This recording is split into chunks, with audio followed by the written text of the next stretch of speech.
Kwe, Belle Bailey Nidishnakas, Pikwaknagun Nindonjaba, Makwa Nindodem, Niganibgo Miigwech. Hello, my name is Belle. I'm an Algonquin woman from Pikwaknagun First Nation, and I am an Indigenous Studies student at Carleton University, which is situated on the unceded and unsurrendered territory of the Algonquin people, my ancestors. In my culture, to dance at a powwow is to give thanks and gratitude to the Creator. Powwows are a celebration of Indigenous culture, and it's a time to celebrate with friends, family, and community. When we dance, we wear regalia. Regalia is not a costume. It is a representation of our true selves and our family clans. Our regalia must reflect who we are so our ancestors can look down and recognize us in the circle.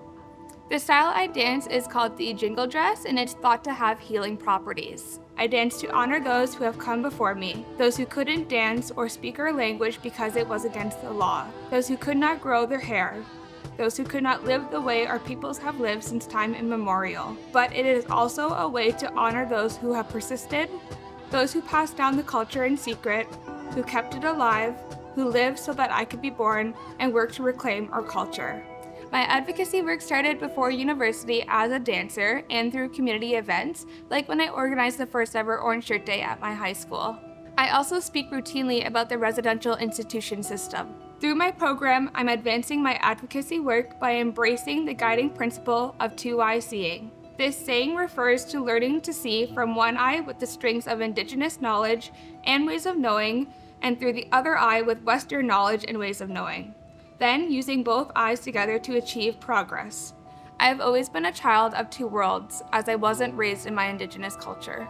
In my adolescence, I filled in that missing piece by reclaiming it, and the first thing I did was dance at my community's powwow. By bringing together both my Indigenous and Western pieces of myself, I'm better equipped to help others in the spirit of reconciliation. There are spaces outside of the classroom for Indigenous students at Carleton, like the Ojibwanon Indigenous Student Center, which can be a quiet space to study or a nice way to engage with Carleton's Indigenous community. At the center, I learned how to dye quills, made my first hand drum, my first ribbon skirt, and I've even been given a few home-cooked meals. I was drawn to Carleton partly because of its connection to nature. The river alongside campus is a tributary of the Kitchissippi River, now called the Ottawa River. Water is life. This waterway is special to the Algonquin people. It was a source of transportation, trade, nutrition, and ceremony for more than 10,000 years. There's so much history for me here, and I love that I'm able to attend school on the traditional territory of my ancestors, who were and still are stewards of this land. As an Indigenous woman, I recognize that my university education is a luxury many others cannot and do not attain. I hope to pay it forward in my ongoing journey of activism and helping to educate others. I would love to show the kind of patience and support some of my favorite professors have shown me, but also to challenge others in the way they have challenged me academically.